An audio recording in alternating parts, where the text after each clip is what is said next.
Good morning, nerds. I've got Ryan from the YouTube channel Unbiased Predictions.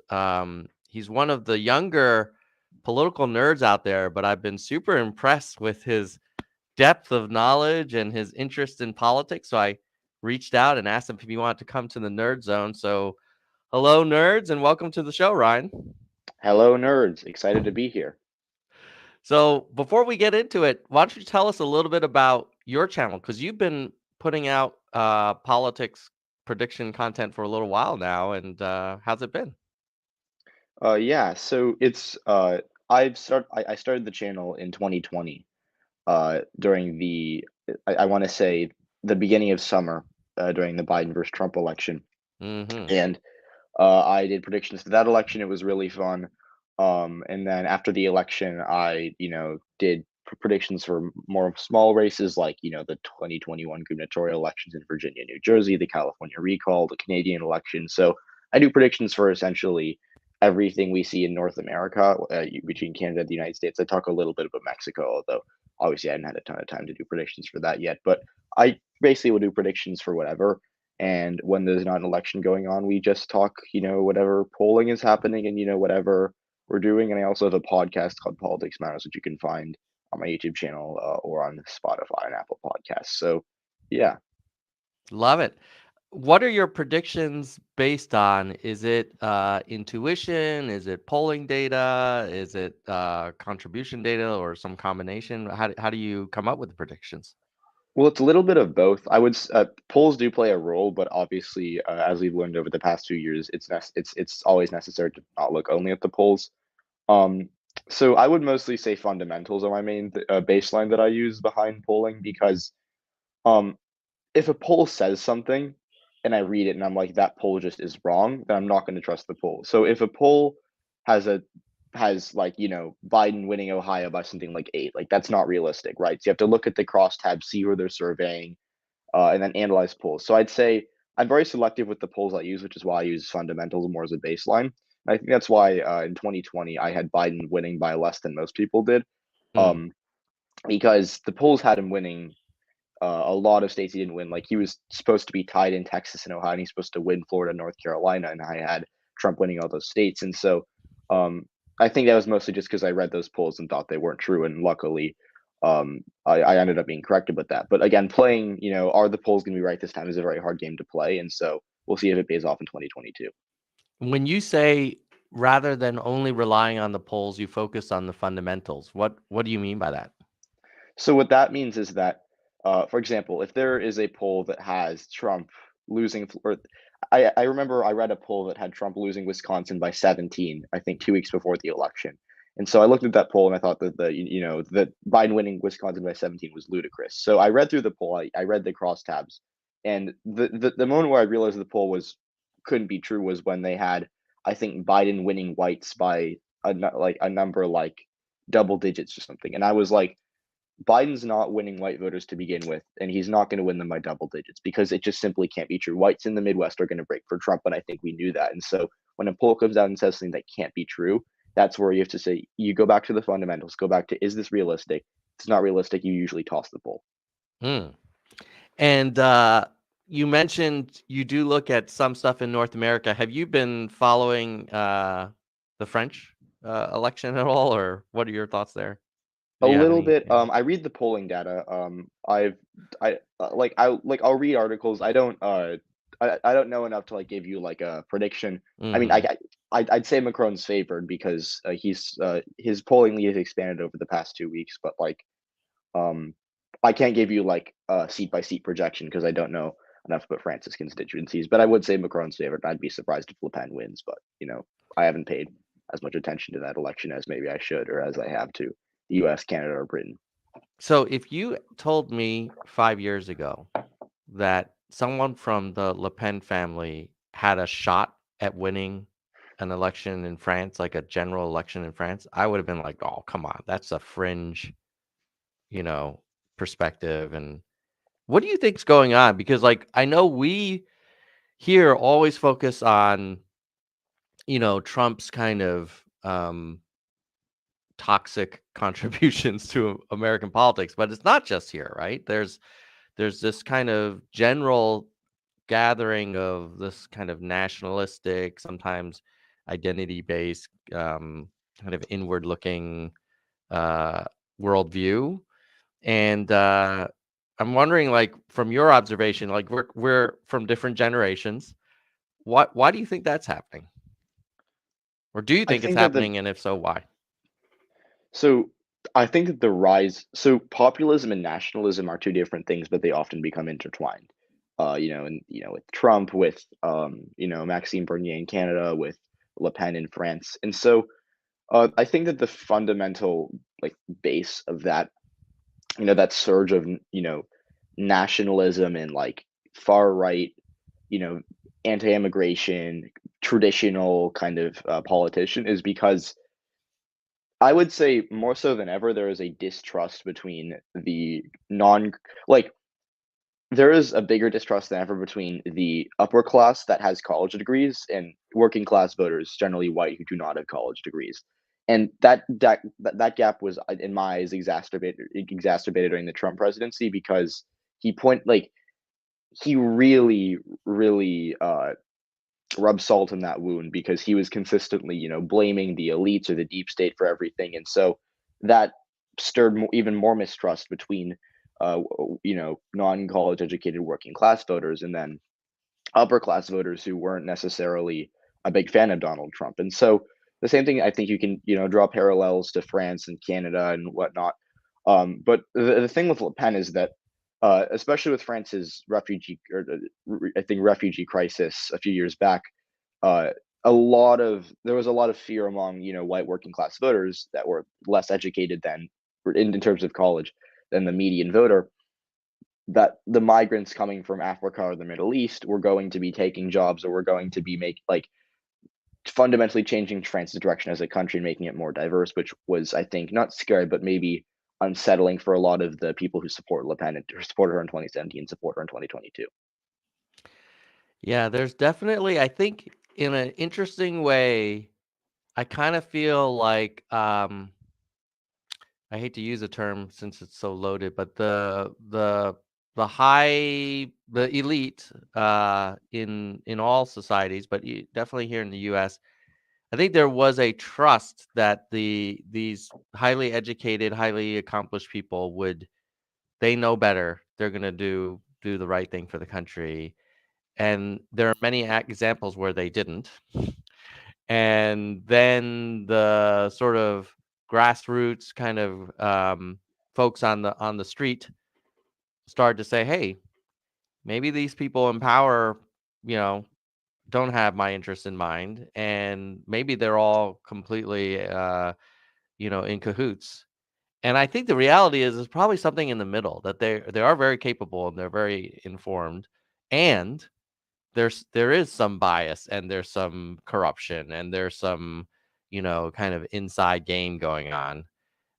It's sad that it's become so binary though. Like, people either choose to completely trust the powers that be or completely discount everything they say. Like, as an example, and I'd love to get your thoughts on this, Ryan. Like, the fact that there are people who clearly trust Joe Rogan more on medical advice than Dr. Fauci is, to me, is like, wow, that's really interesting. Because I mean, I'm sure people will point out many examples where Fauci was wrong in hindsight, but I probably could point out lots of examples where Joe Rogan's medical advice was wrong too. Um, and do you feel like there's something there where that distrust of the elites has kind of gone from like a little bit of gray area distrust to like complete, like it's now, an insult to call someone an elite. Well, yeah, I mean, absolutely, because like I said, and I mean, I think pretty objectively, the mistrust that existed in 2014 between the elites and working class voters without college degrees has been like Trump, and not only Trump, but I think Trump was a big part of it, gasoline has been poured on that fire because the distrust that existed 8 years ago is now even worse. And with these more right wing traditionalist politicians coming into play, and they're saying, like even QAnon, which is like a bizarre conspiracy theory, is now more mainstream than it should be because it's like there is this like group of elites who are controlling the world, and they're like, I'm not going to go into the details. It's so bizarre, but like it's like these insane conspiracy theories, but the elites, like a group of elites controlling the world.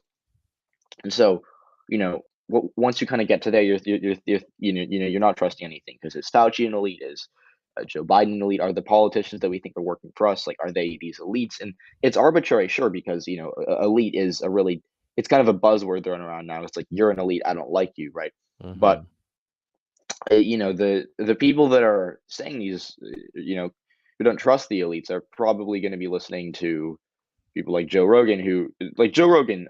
I don't agree with the guy, but like I got to give him credit because he's interesting to listen to, because what he delivers his points in a very convincing manner. And so when you're listening to Joe Rogan and he's saying this and he's like, playing to his base, there are going to be people who trust him more than Dr. Fauci, even though Dr. Fauci is certainly more qualified to be giving out medical advice. And I think another part of that comes from the COVID lockdowns with, like, it's not Fauci's fault, but like to be fair, the guidelines for a while are changing, and like obviously science is going to change. We're going to be learning more. We're going as we're learning. But I think that a lot of people didn't really fundamentally understand that, and they thought, well, a month ago we were doing this, now we're doing this, right? And so first he said no mask, then he said mask, then if you're vaccinated you can't wear a mask, you don't have to wear a mask, then you have to, then now you don't. It's just like we're changing constantly, and like that's not Fauci's fault, but I think a lot of people don't trust him because of that, because they're just saying, oh, this is never going to end, and the media just want it to end, blah blah blah, blah, and they're just going to blame everyone they don't like for it. It reminds me of there's a Twitter thread I was following a few days ago where there was someone that was very critical of some kind of CNN analyst, Dr. Leanna Wen. And they were saying, oh, like we shouldn't listen to her because she doesn't have a public health degree or something. And it was interesting because it's like, oh, wow, now when it's convenient, you're asking for degrees, which you could argue like a lot of people discount. But then when you look at her bio, like she has a medical degree and she's a Rhodes Scholar and she's a practicing doctor. So I trust her medical advice more than some random person on Twitter. But it's gotten to this weird state where it's my team, your team, and then I'm gonna manufacture whatever argument I can. Like I'm gonna say, oh, you don't have the right degree, but or if you have the right degree, then you're an elite. It's kind of like a no-win situation. Let me ask you this, Ryan. Given the state of affairs, what do you think? How will this play out in 22? This sort of backlash against the call it the Democratic Party establishment. Like, uh, will that? How's it going to look? I suspect. I don't know. I have a feeling it's gonna be. We're gonna. I don't know. Say we, but the Democratic Party is going to get a wallop, and it's not going to be pretty. But what are you thinking? I think it's going to be bad for the Democrats. I mean, when you're looking at their numbers right now, they're like his like. I think a lot of people fund like before we even get into the Senate map or the House map. I think we need to talk about the Democratic Party and Joe Biden as a whole right now. For the Okay. first time, I think since like 2001, like right after 9/11, when Bush was like historically popular, obviously before he fell off with Iraq and stuff, but he was very popular for the first 2 or 3 years of his presidency. At that time, the Democratic Party, I want to say, was like negative. They were negative 15 to 20. I don't know exactly, but they were in that range of being disapproved. And the Republican Party was for the first time since like HW, like in the first time since like 13 years, that they were actually the more popular party. And we're used to usually because the Democrats have more popular support, the Democrats are usually the more popular party nationwide in terms of just more people like the Democrats than they do Republicans. But for the first time since, that 20 years ago, the Republicans are now fundamentally more popular than the Democrats in the sense that there are more people who identify as a Republican than Democrat, which is a weird trend because usually Democrats have that advantage because they're, playing off the big states like California, New York, Illinois, whereas Republicans are concentrated more strategically, but they don't generally have more people nationwide. But that's happening right now, and like that just goes to show how unpopular the Democratic Party is, and how many people have turned away from it since 2020. And then you factor that in, with Joe Biden being what I right now he has a 42.3% approval rating, which is a point up. To be in all fairness, it's a point up from 2 weeks ago. So minor progress, baby steps for Joe Biden, I guess. But like he's matching Trump in approval rating, and his party's worse than Trump in 2018 when the Republicans got walloped in the midterms where they lost the popular vote by I want to say 9, and they lost like 45 House seats or something like that. And so the Democrats are probably headed down the same path. I don't see a path for them to win the Senate unless they pull up some big upsets in Pennsylvania or they manage to hold all three of Nevada, Georgia, and Arizona, which I think they're going to lose two of. And then the House, they have to win. So the House actually isn't that bad for Democrats compared to my expectations, a year ago.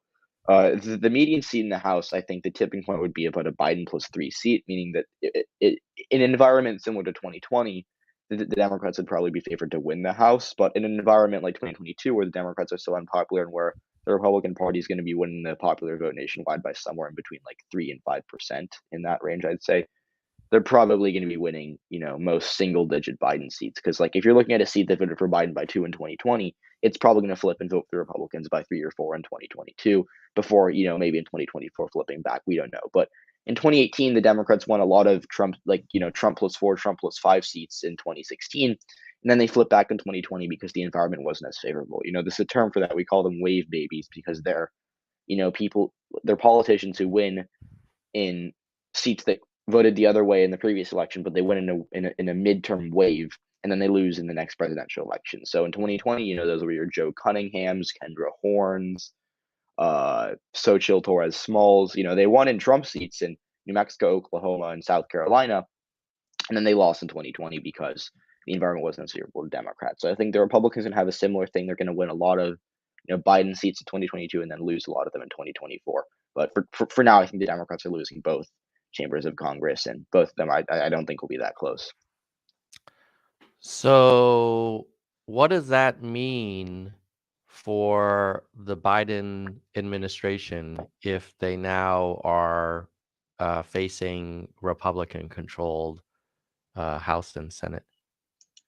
I don't think they're gonna be able to do anything for the latter 2 years because McConnell and McCarthy. Like, I'll just assume McCarthy's going to be Speaker of the House, even if like we don't know because of the tapes that came out of him asking Trump to resign on January 10th last year. But like for now, I'll just assume he's going to be the Speaker next year. So McCarthy and McConnell, I think, are going to say that they have a mandate to stop Biden from doing whatever Biden wants to do, so unless he has like a super watered down bipartisan bill that you somehow get McConnell and McCarthy on, because even if Murkowski and Collins in the Senate for Republicans support it, you still need McConnell to bring it to a vote. So unless Mitch McConnell likes the bill that Biden's going to propose, it's like even if Democrats have the votes in the Senate, like if they have 53 votes in the Senate and McConnell's not one of them, it won't matter. So McConnell, I think, will be like a massive roadblock to Biden's agenda. I don't think Biden will get much done next year, and in the House, it's probably just as bad. When you have McCarthy, who's going to be again saying he has like a mandate, a popular mandate to shoot down whatever he wants because it's he doesn't want Biden to pass anything or whatever, and he he will be, unlike this year, he'll have an excuse to not bring bills to a vote because he'll say, well, we won the House, we're going to do what we want. And so that's why I have little hope for Biden's legislative agenda in 2023 and 2024. So let me share some one site's betting odds for the 24 outcome.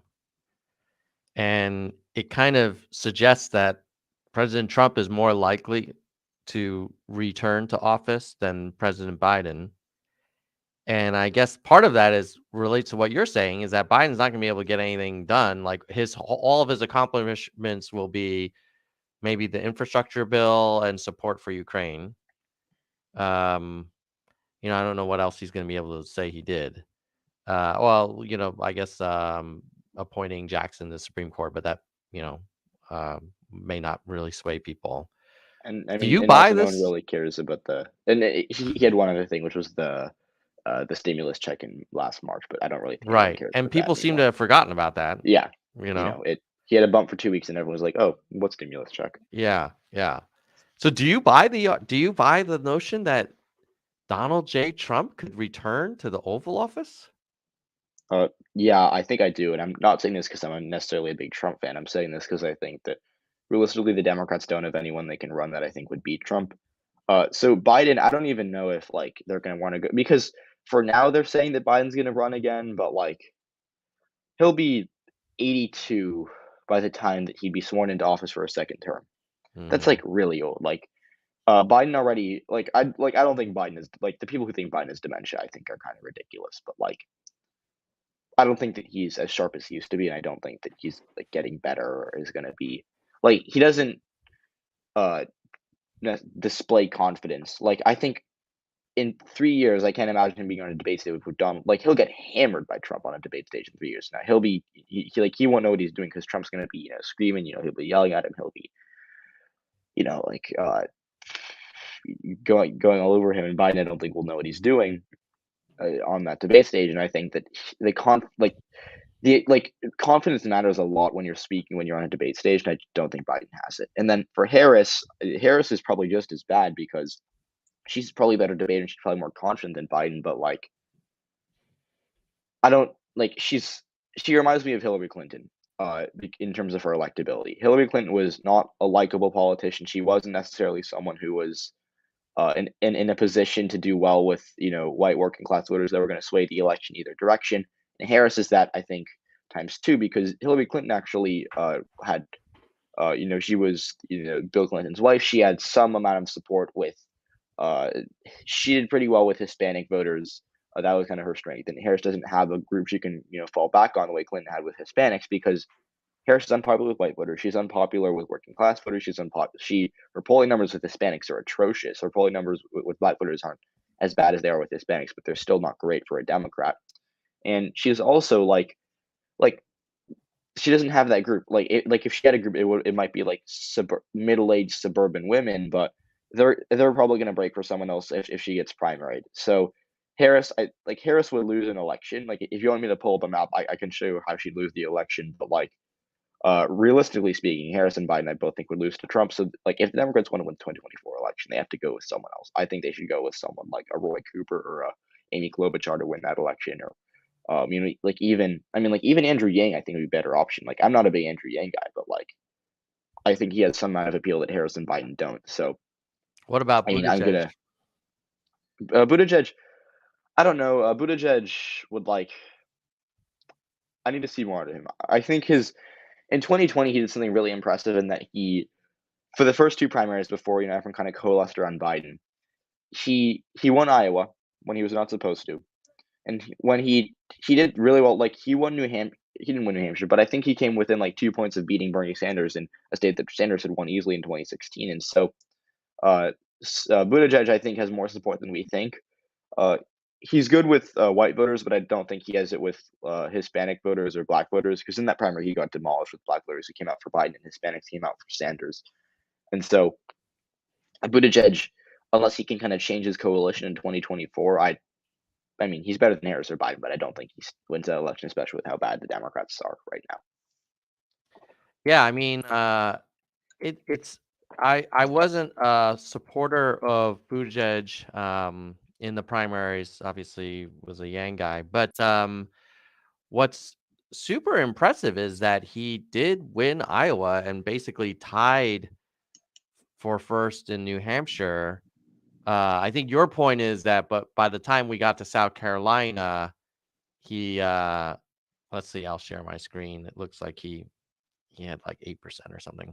The So thing you with South Carolina is that South Carolina was, I think the electorate was majority black for the Democrats, and that was a base mhm. that Buttigieg did really poorly with. Yeah. I mean, he did better than Warren and Klobuchar, though.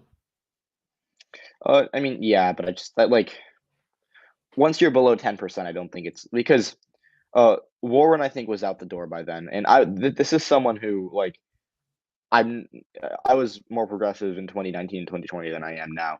but I was for a while a Warren supporter, and I Mhm. I kind of knew she was because I thought she was going to do better than she did in Iowa and in Nevada, and she didn't. And at that point I was kind of like, okay, she's probably done. Mm. Klobuchar also had problems with black voters. Like that was her big issue because I think she would do okay with Hispanics. She'd do okay with she'd do really well with working class white voters. But her problem was with black voters, same with Buttigieg, and so that's why I think they did so poorly. But yeah, I mean Buttigieg, not necessarily a bad candidate, but like I need to see more from him before I can say, this is their guy, right? Like because quite frankly, I think he's young. He has a lot of potential in him, I guess. So I'm going to get to a question from Jeremy Salmons in a second, but before we get there, it seems just brainstorming. It seems like if Biden decides to run again in the primaries, that it's not clear who would be able to challenge him, given that he is the sitting president and that the rest of the Democratic field is a little weak.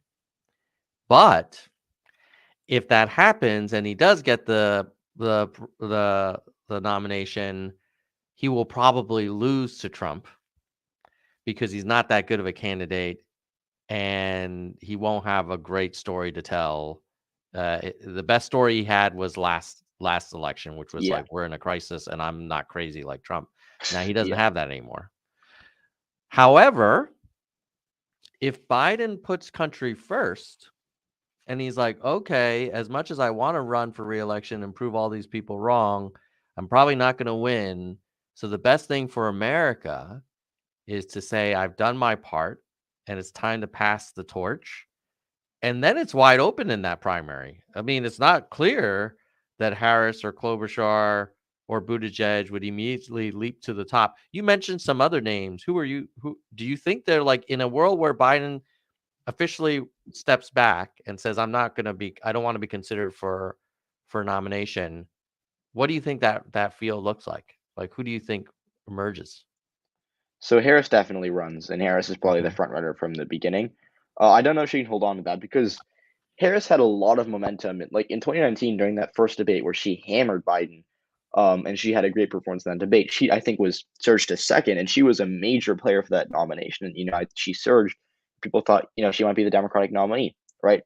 And so she had that going for her. And then she ran out of steam a few months later, and then she dropped out in November, like before Iowa. So I don't like her in a Democratic primary. I don't think like even if she's polling at like even if she's polling really well early on because she's the vice president, I don't like it's by no means a lock for her because she's just not popular even within her party. Progressives dislike her. There are a lot of moderates who don't like her because they think like she's a normal neoliberal Democrat, but that turns off a lot of progressives who would back Sanders, and that also turns off a lot of conservative or moderate Democrats who are even think Biden's too much, who are more on this on the kind of I guess Klobuchar spectrum, I guess, or Mhm. whatever. But Mhm.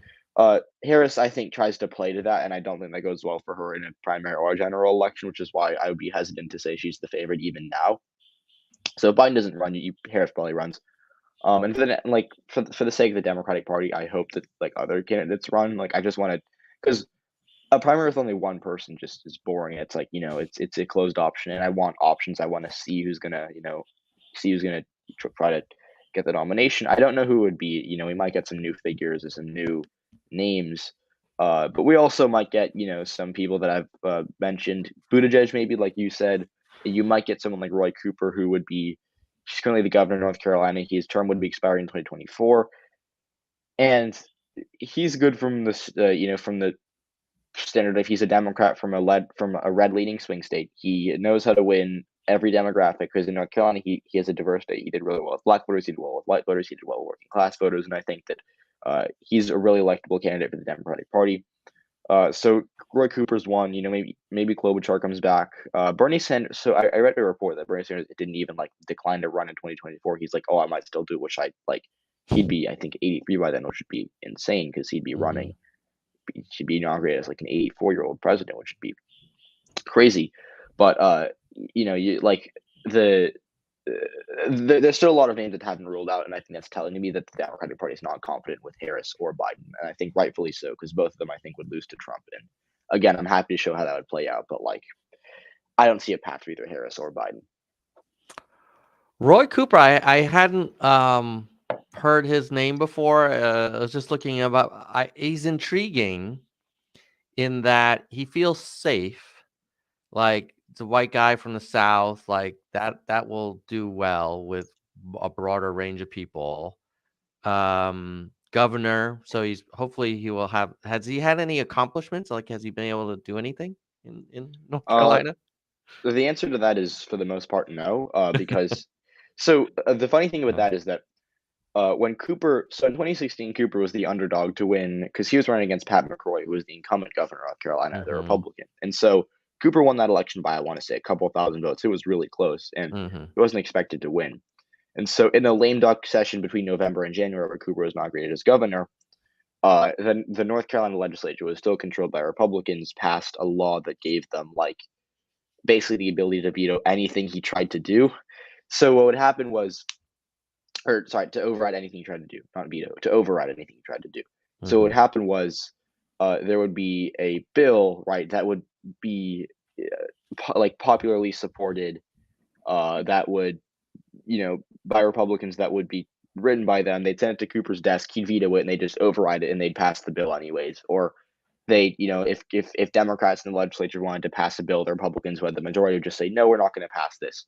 That happened with redistricting too, because North Carolina, so their map got overturned because it was blatantly illegal. But before the court stepped in, they drew a really aggressive gerrymander that Cooper normally, if he had normal power, would have been able to overturn as a Democrat, right?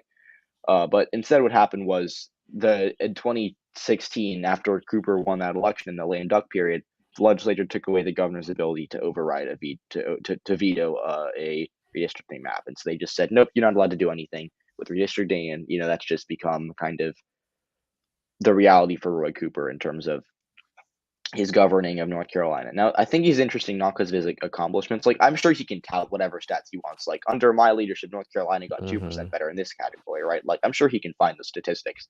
But I think what's more interesting is that he knows how to appeal to a wide array of voters, and he's able to win. Because in 2020, he won re-election by like 5% in a state that Biden lost by 2. So he has crossover support from a lot of voters, and that's why I think he's interesting more so than his legislative accomplishments. In that scenario where Biden steps aside and it's a wide open Democratic primary, I totally agree with you that Harris would not be a shoo-in. I mean, she'd be the in the short list for sure. But I think she did not demonstrate that she was a strong candidate last time, and I don't think she's done much to enhance her you know candidacy other than being appointed VP. Yeah. So what's weird is, as you may know, Andrew Yang left the Democratic Party and he's starting this Forward Party. But I do wonder, like, oh man, did he leave too early? Because if there was a wide open Democratic primary with no clear juggernaut, then why wouldn't Yang have as much of a chance as Buttigieg or Klobuchar? What do That's you what I think was would have thinking happened? too. Yeah. Yeah, I'll be fully honest here. When Andrew Yang ran in 2020, I was kind of like, he seems cool, but I don't think he has a chance because he was polling at Yeah. best at mid Yeah. single digits, and I was like, Mhm. okay, cool, dude. I want to see more from the future, but like, I don't think and especially because like the media gave him such a bad, like I don't know why they hated him so much, but he got no time in the debates. He was Yeah. consistently like not considered a serious candidate, which I didn't get, but like he got a bad hand from the media, in my opinion, and so we didn't see enough of him in 2020. And then in 2021, I was like, okay, he's running for mayor of New York. Let's see how this goes. And he runs for mayor of New York City. And he comes in fourth place in a primary that he had a big lead in until a month out. Mhm. He Mhm. lost to Eric Adams and Catherine Garcia and Maya Wiley. And all those candidates were polling way behind him until like 3 weeks before the election. And so Mhm.